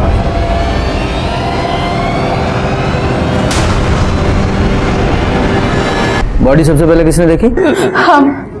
हमने देखा था, वो यहाँ कोयला लेने आए थे तो दिखे। अरे साहब, घर में थी, सुबह एकदम अच्छी खासी थी, पता नहीं आका करने आई और कौन मार गया। जा, पूरे घर की तलाशी लो, देखो कोई कुल्हाड़ी या गड़ासा जैसी चीज मिलती है क्या।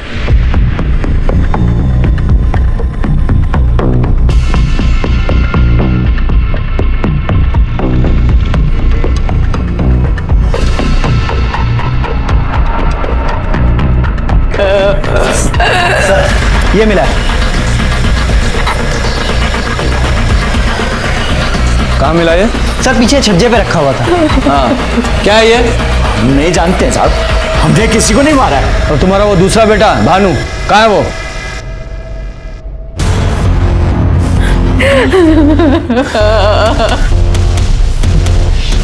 ये क्या हुआ मम्मी? दुल्हन चली गई बाबू। ये कैसे हुआ पापा? कहाँ थे तुम? साहब वो तो हम बरारी गए थे वो सीमेंट लेने के लिए। ये पर्ची रहा। ये तो कल की डेट की है। हाँ वो पैसा बकाया था ना साहब, तो पैसा ही देने गए थे हम। बकाया देने गए थे या इसको मार के भागे थे? और मधु को भी इसी कुल्हाड़ी से मारा था ना? नहीं साहब, हमने किसी को नहीं मारा और ये तो हमारा है भी नहीं। अब बोलो ना आप। जीप में डालो इसे। देखो साहब, इसने किसी को नहीं मारा है, आप बिल्कुल गलत कर रहे हैं। अच्छा, मैं गलत बात कर रहा हूँ? पूछो इससे। 19 जून को जिस दिन मधु का मर्डर हुआ उसके पीछे गया था कि नहीं गया था? पापा हमने कुछ लेके जाओ इसे। देखे साहब, इसे छोड़ दीजिए। अरे इसने कुछ नहीं किया। शांत। ये कुल्हाड़ी लीजिए, इस पे फिंगरप्रिंट्स होंगे। उन फिंगरप्रिंट्स की रिपोर्ट मुझे जल्दी से जल्दी चाहिए। साहब हम बताते हैं। शादी के एक दिन बाद हमारे भोरे भोरे आंख खुल गए साहब।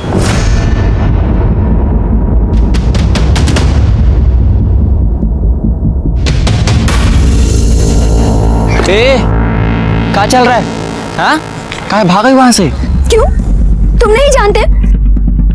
बाप बेटे मिलके धोखा दिए हमें। अब हमें वहां नहीं रहना। पगला गई होगा? नहीं रहना है हमको। अरे शादी हुआ है हमारा तुम्हारा। तुमसे नहीं, तुम्हारे मरे हुए भाई के साथ। इसका मतलब तुम अपने घर लौट गए और वो अपने घर? हाँ? जी सर। इतना खातिरदारी करेंगे ना तबीयत हरा हो जाएगा। सच बोल। साहब हम सच ही बोल रहे हैं साहब, झूठ नहीं बोल रहे। जैसे अभी तक सच बोल रहे थे। दो फर्जी शादी किए और दोनों का मर्डर। सही सही बताओगे कि रिमांड पे ले? अब हमने किसी का मर्डर नहीं किया है। हाँ बाबूजी, ये कहने पे हमने शादी की, फर्जी शादी। मतलब? मधु और सुमन ठीक ही कह रही थी। उसका ब्याह हमारे बड़े भैया से हुआ था साहब। पर वो तो 3 साल पहले ही मर गया था ना? हाँ साहब, 3 साल पहले बद्रे पे बीमार पड़ गए थे, तभी उनका डेथ हो गया साहब। उस समय हम लोगों का ठेकेदारी का बिजनेस भी सब फेल हो रहा था। अम्मा को एक बार हार्ट अटैक भी आ चुका था। फिर हमारे पुरोहित जी ने बोला बिन ब्याह मरा है वो। कौन? किसका बात कर रहे हैं पंडित जी? तुम्हारा बेटा बद्री। कलेश है उसकी आत्मा में, मुक्ति नहीं मिल रहा है उसको, और उसी का कोप पूरे परिवार को खा रहा है। क्या कर रहे हैं पंडित जी? करना क्या है, ब्याह कराओ उसका। पगला गए क्या पंडित जी? मरे हुए आदमी का ब्याह होता है? होता है। कैसे? हमारे माँ बाप बद्री भैया के लिए लड़की भी ढूंढने लगे। ये सब हमारे नाम से हो रहा था। मैंने नाम और चेहरा हमारा। चौबे जी, हमने तो मधु से पहले ही कह दिया था कि शादी से पहले अपनी पढ़ाई उड़ाई पूरी कर लो। बेटा चाय दो सबको। फिर बारात चढ़ा और विधि विधान से हमारा और मधु का शादी भी हुआ। फिर शादी के बाद मधु को घर लेकर आए तो पंडित जी ने ओम सहना भवतु सहना भवतु सवीरम कर्मा भवे तेजस्विनावधि मस्तु मा विदुषा भवे। ओम शांति शांति। यजमान, गठबंधन का वक्त हो चुका है, गठबंधन करिए।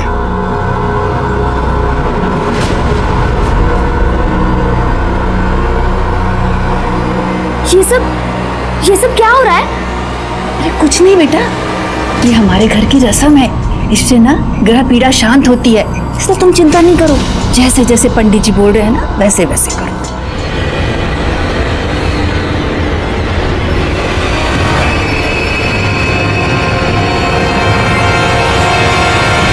फिर एक दिन बाद मधु घर से भाग गई। मधु के जाने के बाद पंडित जी के बोलने पर हम लोगों ने फिर से दूसरी लड़की देखनी शुरू कर दी और इस बार हम लोग एक गरीब घर की लड़की फाइनल की सर। जो ज्यादा आवाज ना उठाए। एक बात बताओ, तुम लड़की के साथ सुहागरात मनाए कि नहीं? वो दरअसल हमें लड़की के बॉयफ्रेंड ने बयान दिया है कि तुम लड़की के साथ फिजिकल हुए थे? हमें नहीं मालूम साहब। अच्छा, तुमको मालूम ही नहीं है कि तुम लड़की के साथ सोए थे या नहीं? हमें उस कमरे तक जाने ही नहीं देते थे, बस सुबह सुबह भेज दिया जाता था हमें। भानु, दिमाग खराब है क्या तुम्हारा? तुम्हारे बड़े भाई की बहू है, कहाँ घुसे जा रहे हो? चलो जाओ जाओ, सो जाओ, जाओ चलो। माँ ने सुबह उठा दी और मधु के कमरे में भेज दिया। बाबूजी ने बोला कि जब मधु पूछे कि तुम कहाँ थे तो बोलना कि इधर ही बेडरूम में ही थे। और सुमन, उसके साथ भी यही सब किया ना तुम लोगों ने? जी, पर वो भागी नहीं। हाँ, क्योंकि वो थाने आ गई थी इसलिए उसे भी मार दिया। सर हमने किसी को नहीं मारा सर। तो किसने मारा? तुम्हारे उस जाहिल बाप ने कि तुम्हारी अम्मा ने? तुम्हारे घर से कुल्हाड़ी मिली है और उसके फिंगरप्रिंट्स की रिपोर्ट बस आने वाली है। सर आपको जो जांच कराना ना करा लीजिए, पर सच बात यही है कि हमने किसी को नहीं मारा। फिर वो फर्जी शादी और वो शादी जो तुम्हारे मरे हुए भाई से हुई थी, वो सब दोनों लड़कियों को कैसे मालूम हुआ? वो हमने बता दिया था सर। खेल हो रहा है हमारे साथ। बियाह की बेदी पे हम बैठे हैं और शादी पर कपैया का, जिसको मरे हुए 3 साल हो गया। सारा समझ में नहीं आता कि हम क्या करें। सुनिए, क्या हुआ? आप थोड़ा देर भी बैठकर हमसे बात काहे नहीं करते हैं? अम्मा से जाके पूछो ना, शादी हमारे साथ हुआ क्या तुम्हारा? मतलब ही कि तुम्हारा शादी हमारे साथ नहीं, बड़के भैया के साथ हुआ है। हाँ, ये जो 3 साल पहले मर चुके हैं। और जब यही बात सुमन ने पुलिस को बताई तो उसे मार दिया तुम लोगों ने? साहब हमने किसी को नहीं मारा, कितनी बार बोले। जा, इसे लॉकअप में डालो। यहाँ के दाल भात खाएगा ना तो सब कुछ उगलेगा। सर, पर सर हमने जो भी किया बाबूजी के कहने पे किया। हाँ, उनका भी नाप लेंगे हम। चल, कुछ नहीं। हम पुलिस वाले अच्छे से समझ रहे थे कि ये लल्लन चौबे फैमिली कोई दूध की धुली नहीं है, और इस केस का भेद खुला भी जब इस केस का मास्टरमाइंड पंडित मुन्नीलाल ओझा सामने आया। आप ही थे ना जिन्होंने उस मरे हुए लड़के से दोनों लड़कियों की शादी करवाई थी? जी, तंत्र विद्या में होता है। अच्छा, तंत्र विद्या में लड़कियों का शारीरिक शोषण भी होता है? जा, चल। आओ लल्लन चौबे, ये पंडित जी ने सब बता दिया है। वो लड़कियों का शोषण सब कुछ बता दिया है। पंडित जी ने तो गंडा बांधा था हमको, पहले खुद गए और फिर। अब सुहाग रात का रस्म पूरा होगा। और करेगा कौन? तुम्हारे बेटे बद्री की आत्मा हमारे शरीर में वास कर रही है। अब वो जो भोगेगा हमारे माध्यम से भोगेगा। मतलब? विवाह का सुख वो हमारे शरीर से भोगेगा। फौजी, ये दूध ले लो बेटा, पी लो, सगुन होता है। लो।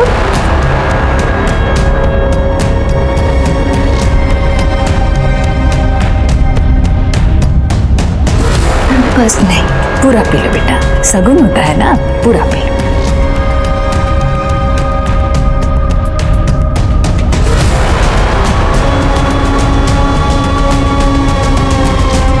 खेल हो रहा है हमारे साथ।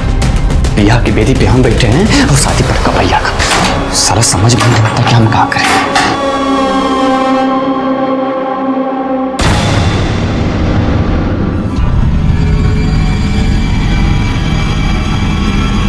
अब आप लोग बाहर जाइए। हाँ।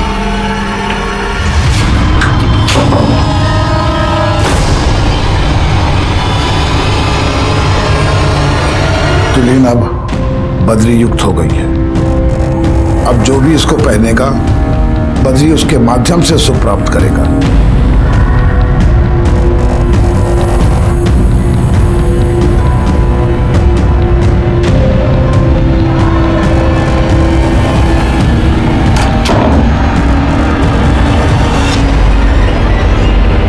तो और किस किस को गंडा बांधा था? यादव जी, जरा बुलवाइए इनसे। नहीं बोलोगे? विकास को तो हम ही दिए थे गंडा। और कौन कौन था? गांव में है 2-4 लोग और भी। और सुमन के साथ भी?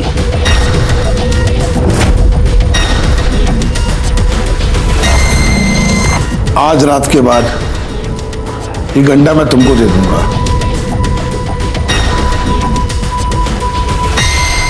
नौने आदमी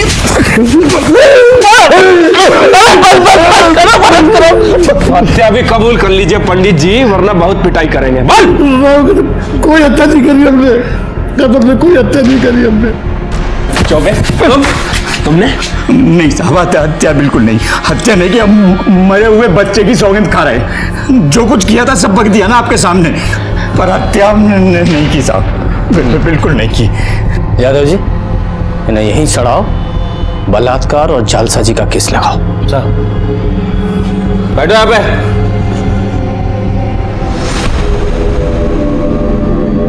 सर, कुल्हाड़ी का फॉरेंसिक रिपोर्ट आ गया है, किसी का भी फिंगरप्रिंट नहीं है। यादव जी, दो बातें हो सकती हैं। कातिल ने कुल्हाड़ी से फिंगरप्रिंट्स मिटाए और चौबे परिवार के घर में छुपा दी, जिससे हमारा शक उन पे जाए। या फिर ऐसा भी हो सकता है कि चौबे परिवार ने यह काम किया हो और कुल्हाड़ी अपने यहाँ छुपा दी, जिससे हमें ऐसा लगे कि चौबे परिवार को फंसाया जा रहा है। साहब, सर राजेश राय की कॉल डिटेल्स। सर मधु के मर्डर के टाइम इसका मोबाइल वहीं पर था। तू तो कह रहा था कि तू मधु को छोड़कर चला गया था। पर सर ज्यादा दूर नहीं जा पाए, बहुत सेल्फिश है हम, बहुत कमी नहीं।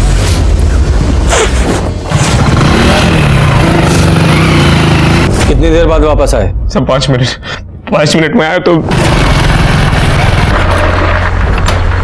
मधु मधु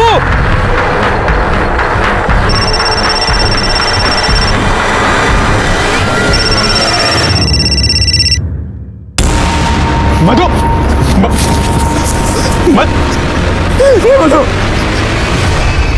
मधु ये क्या? हमसे बात करो मधु, ये क्या? सर ये सब हमारे चलते हुआ सब, अगर मैं उसको छोड़ के नहीं जाता तो सर शायद जिंदा होती वो आज। उसके बाद क्या हुआ?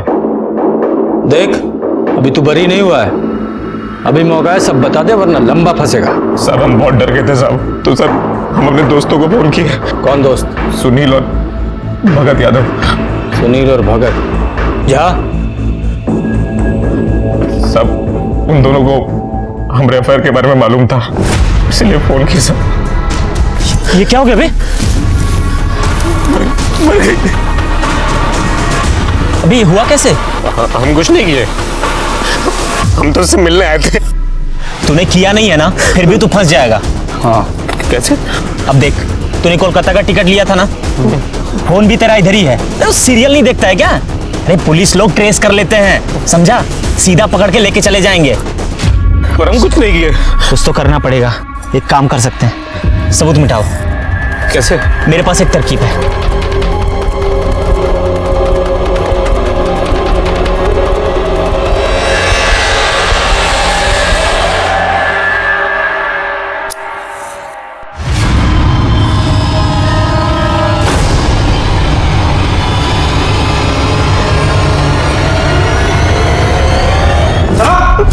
हाँ, यही है ना तुम्हारे साथ के वो दो महारथी, तुम्हारे दोस्त? सर हम तो बस दोस्त की मदद करने की नियत से सब किया साहब। और कौन कौन था तुम्हारे साथ? कोई नहीं सर, सूटकेस हम अपने घर से लाए सर, और पेट्रोल दोस्त से मंगवाया था सर। काहे कि वहाँ पेट्रोल पंप पे सीसीटीवी लगा है सर। टीवी सीरियल बहुत देखते हो ना तुम लोग, अब असली थाना देखो। अच्छा, टीवी सीरियल में ये एविडेंस मिटाने का मतलब नहीं बताते कि इसका नतीजा क्या होता है? सर हम लोगों ने मधु को नहीं मारा सर, नहीं मारा सर, हमने मधु। एविडेंस मिटाए तुम लोगों ने और वो अपराध है। क्या प्रूफ है तुम लोगों के पास कि तुम लोगों ने मर्डर नहीं किया? ये तो साबित होना बाकी है अभी। सर इन तीनों की बातों से तो बिल्कुल पता नहीं चला है कि आखिर मधु का मर्डर किसने किया। अरे हमको तो इन तीनों के बयान पे ही विश्वास नहीं है। अरे 5 मिनट के अंदर कैसे कोई किसी को मार के जा सकता है? बहुत मुश्किल है सर। साहब, ये सुमन का पोस्टमार्टम रिपोर्ट। हाँ ठीक है। स्पाइनल कॉर्ड टूटा हुआ है, गहरा जख्म है। यादव जी, ये मधु की पोस्टमार्टम रिपोर्ट निकाल लीजिए। लीजिए सर, ये देखिए। ठीक वैसा ही गहरा जख्म का साइज भी 5 से 5.5 इंच के बीच। यादव जी, ये तो कंफर्म है कि दोनों लड़कियों को एक ही आदमी ने मारा है। क्या कर रही है पुलिस? हाँ, हमारे बेटे के हत्यारे को अब तक क्यों नहीं पकड़ा? कौन शोर मचा रहा है? देखो सर, हम ऊपर तक जाएंगे, मीडिया को बुलाएंगे, हम छोड़ेंगे नहीं किसी को। देखना क्या हुआ है? क्या हुआ? क्या हुआ हमारे बेटे के केस का? हाँ, कहाँ है हत्यारे लोग? फांसी पे चढ़ा दीजिए उन चौबे और उसके परिवार वालों को। हत्यारे कहीं के पापी लोग हैं वो लोग। छोड़ना नहीं किसी को, हम कह रहे हैं आपको। अरे तुम यहाँ क्या कर रहे हो? अरे पुलिस अपना काम करे। चलो चलो घर चलते हैं। माफ कीजिएगा साहब, क्या है ना कि बेटी के कारण थोड़ा सा परेशान है। चलो पुलिस अपना काम करेगी। हमारे बेटे के हत्यारे को छोड़ना नहीं। हाँ, पता चल जाएगा। हम किसी को नहीं छोड़ेंगे हमारे बेटे के हत्यारे को।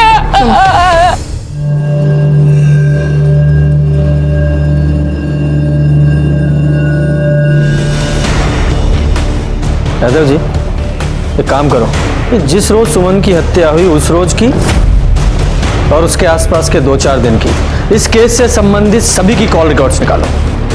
ठीक है सर। कुल्हाड़ी पर किसी की भी उंगलियों के निशान नहीं मिले थे। ऐसा लग रहा था कि सबूत मिटाने की कोशिश की गई है। इस केस से जुड़े सभी लोग किसी और ही पहलू की दस्तक दे रहे थे। दोनों लड़कियां 2 अलग परिवारों से थीं, लेकिन सबूतों को देखने से लग रहा था कि दोनों को मारने वाला कोई एक ही है। पर वो था कौन?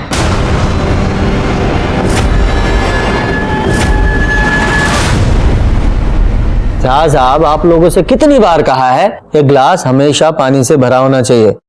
अगर आप लोगों से नहीं होता है, एक जग ला के रख दो, मैं खुद ही भर लिया करूंगा। हाँ, जाइए। सर, सभी के फोन रिकॉर्ड चेक किए हैं, लेकिन किसी के फोन रिकॉर्ड्स में कुछ मिला नहीं है। लेकिन सर, ये प्रकाश के फोन रिकॉर्ड्स में कुछ अजीब दिख रहा है।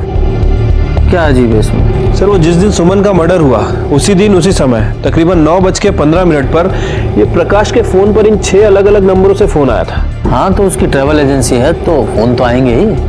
सर, फोन तो आएंगे, लेकिन इन 6 नंबरों में से किसी ने भी प्रकाश से 6 से 7 सेकंड से ज्यादा बात नहीं की है।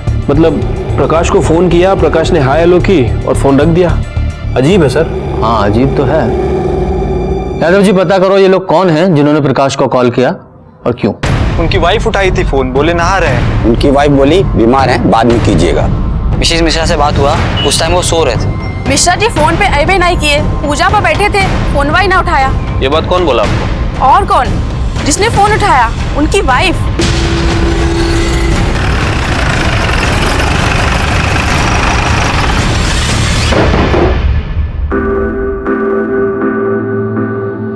मिश्रा जी कहाँ है? बुलाइए जरा। क्या बात है? वो मार्केट गए हैं। अच्छा, जैसे 14 अगस्त को गए थे? मतलब मैं समझी नहीं। यादव जी, ये देखिए, ये आपके पति के कॉल रिकॉर्ड्स की डिटेल है। 14 अगस्त को सुबह 9:15 बजे के आसपास आपके पति के मोबाइल पर 6 अलग अलग लोगों के कॉल आए थे जो आपने उठाए थे। एक बार वो बीमार थे, दूसरी बार स्नान करने गए थे, फिर वो पूजा कर रहे थे और भी कई चीजें। कैसे कर लेते हैं आपके पति इतना सब कुछ एक साथ? बोलिए। वो हम कह दिए ना, हमें याद नहीं है। अच्छा, तो आपको याद नहीं है तो थाना ले चलते हैं आपको, तब याद आ जाएगा। संगीता, बैठाओ ना जीप में। चलिए, आइए। नहीं, छोड़िए। अरे चलिए। हमने कुछ नहीं किया। हम क्या? हम बताते हैं।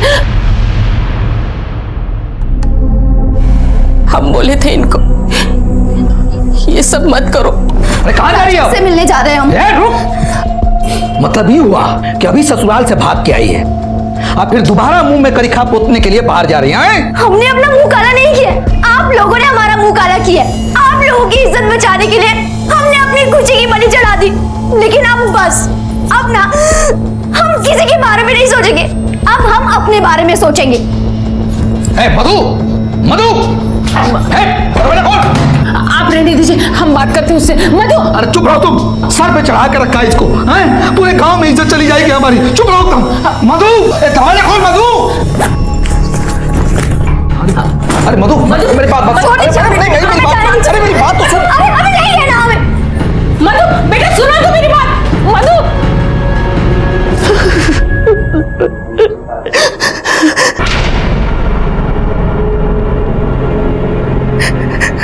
क्या हो गया सर? क्या हुआ? वो हम सब बता ही दिए।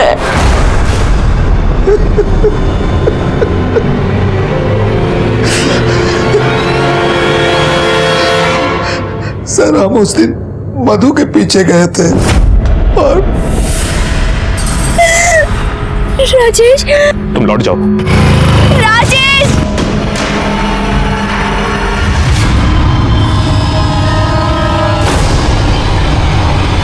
इज्जत के लिए बेटी को मार दिया, लौटा इज्जत। और सुमन को मार के क्या हासिल हुआ? उसको भी आपने मारा ना? हम जानते थे सर कि एक दिन मधु का लाश पुलिस को मिलेगा और पुलिस का पूरा शक जो है लल्लन और उसकी फैमिली पर जाएगा। और उस शक को पक्का करने के लिए सुमन को मार दिया। जी सर, सुमन ने हमारा कुछ नहीं बिगाड़ा था सर, लेकिन उन लोगों ने उसकी भी लाइफ बर्बाद कर दी थी। एक दिन मुझको पता चला कि सुमन ने उन लोगों के ऊपर केस किया है, तो उस दिन से उसके घर में हम निगरानी रखने लगे थे। और परसों सुमन जब इंतकाम लेने वाला इंसान हमेशा दो कब्र खोदता है, एक उसकी जिसको वो मारता है और दूसरी खुद की। हमने प्रकाश मिश्रा उसकी पत्नी को हत्या और आपराधिक षड्यंत्र के मामले में गिरफ्तार किया और साथ ही चौबे परिवार को धोखाधड़ी, बलात्कार और महिला उत्पीड़न के आरोप में गिरफ्तार करके चार्जशीट दाखिल की। मधु मिश्रा के परिवार ने चौबे के मंसूबों को नहीं पहचाना। शादी के एक दिन बाद ही जब बेटी घर वापस आ गई और उसने बताया कि उसकी शादी फर्जी है, तो भी उन्होंने उस दस्तक को नहीं सुना। नतीजा, बेटी हाथ से निकल गई और उधर चौबे परिवार भी दस्तकों के प्रति बहरा बना रहा। कभी कभी इंसान अपने मतलब के लिए अंधविश्वास पर भी विश्वास करने लगता है, जरूरत से ज्यादा उससे उम्मीद बिना उसके अंजाम को समझे। इसी के साथ मैं सीनियर इंस्पेक्टर रंजीत ठाकुर आपसे विदा लेता हूँ। कल फिर मिलेंगे। सतर्क रहिए और देखते रहिए क्राइम पेट्रोल दस्तक। मकसद बताना नहीं, बचाना है। जय हिंद। क्राइम पेट्रोल के ऐसे ही मजेदार एपिसोड्स देखने के लिए हमारे चैनल को सब्सक्राइब करें